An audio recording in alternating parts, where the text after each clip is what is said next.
उत्पत्ति अध्याय 39। यूसुफ मिस्र देश में लाया गया। राजा फरो के पदाधिकारी पोटीफर ने इश्माएलियों के हाथ से उसे खरीदा जो यूसुफ को वहां लाए थे।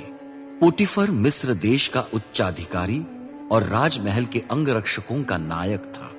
प्रभु यूसुफ के साथ था, अतः वो सफल व्यक्ति बना। वो अपने मिस्र निवासी स्वामी के घर में रहता था। यूसुफ के स्वामी ने देखा कि प्रभु उसके साथ है।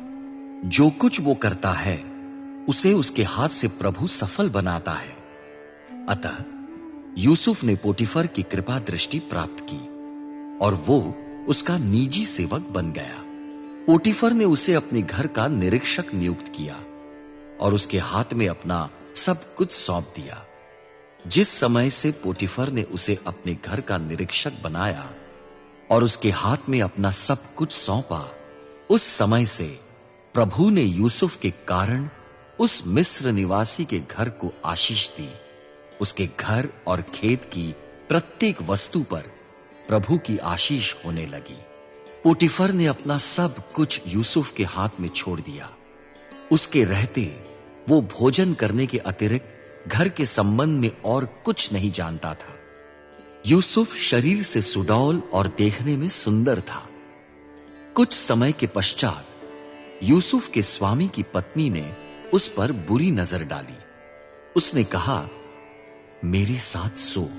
यूसुफ ने अस्वीकार करते हुए अपने स्वामी की पत्नी से कहा, देखिए, मेरे स्वामी घर के संबंध में कुछ भी नहीं जानते हैं। जो कुछ उनके पास है उन्होंने उसे मेरे ही हाथ में सौंप दिया है। वो इस घर में मुझसे अधिक बड़े नहीं हैं। उन्होंने मुझे कोई भी वस्तु देना अस्वीकार नहीं किया, केवल आपको, क्योंकि आप उनकी पत्नी हैं। तब मैं परमेश्वर के विरुद्ध इतना बड़ा कुकर्म, ये पाप कैसे कर सकता हूं? यद्यपि वो दिन प्रतिदिन यूसुफ से बोलती रही कि वो उसके साथ सोए, उसके साथ रहे, तथापि यूसुफ ने उसकी बात नहीं सुनी। एक दिन यूसुफ काम करने के लिए घर में आया। उस समय वहां घर का कोई भी मनुष्य नहीं था। पोटीफर की पत्नी ने यूसुफ का वस्त्र पकड़ लिया और उससे बोली, मेरे साथ सो। किंतु यूसुफ अपना वस्त्र उसके हाथ में छोड़कर भागा और घर से बाहर निकल गया। जब पोटीफर की पत्नी ने देखा कि यूसुफ अपना वस्त्र उसके हाथ में छोड़कर घर से बाहर निकल गया है, तब उसने अपने घर के मनुष्यों को बुलाया और उनसे कहा, इब्रानी सेवक को देखो, उसे मेरा स्वामी हमारा अपमान करने के लिए लाया है। वो इब्रानी मुझसे बलात्कार करने के लिए मेरे पास आया था, पर मैं ऊंची आवाज में पुकारने लगी।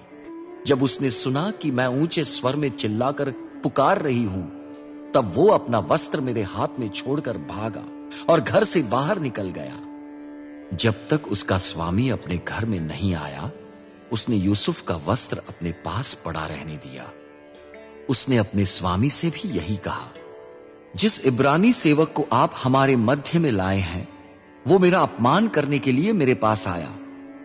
परंतु जैसे ही मैंने ऊंची आवाज में पुकारा, वो अपना वस्त्र मेरे पास छोड़कर भागा और घर से बाहर निकल गया। जब यूसुफ के स्वामी ने अपनी पत्नी के ये शब्द सुने, आपके सेवक ने मुझसे ऐसा व्यवहार किया, तब उसका क्रोध भड़क उठा। यूसुफ के स्वामी ने उसे पकड़कर कारागार में डाल दिया। इस स्थान में राजा के बंदी कैद थे। यूसुफ भी कारागार में था। प्रभु उसके साथ था। उसने यूसुफ पर करुणा की और उसे कारागार के मुख्याधिकारी की कृपा दृष्टि प्रदान की।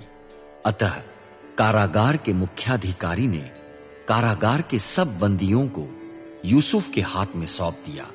जो कुछ भी कारागार में होता था, उसका कर्ता यूसुफ था। कारागार का मुख्याधिकारी यूसुफ के हाथ में सौंपी गई किसी भी वस्तु को देखता तक न था, क्योंकि प्रभु यूसुफ के साथ था। जो कुछ भी यूसुफ करता था, प्रभु उसे सफल बनाता था।